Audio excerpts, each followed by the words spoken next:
Қымбатты ханымдар, қымбатты аналар, қымбатты арулар, сіздерді осы мерекелеріңізден шын жүректен құттықтаймын. Сіздерге ашық аспан, мол бақыт тілеймін. Отбасыларыңызға бақыт береке, жұмыстарыңызға табыс тілеймін.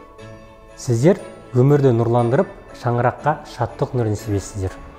Ізгіліктің, мейірімділіктің, әдеміліктің нышаны болған осы күнмен сіздерді шын жүректен құттықтап, өмірдегі барлық бақытты тілейміз. Милые дамы, поздравляем вас с праздником 8 марта. В этот день хочется пожелать вам всего самого лучшего, искренности, любви и теплоты, которые вы каждый день дарите нам. Әлемде нәрестеге өмір сыйлап, оны алғашқы қадам басуға үйрететін қасиеттеріңізге тең келер нәрсе жоқ. Сіздердің төзімділіктеріңіз бен махаббаттарыңызға алғысымыз шексіз.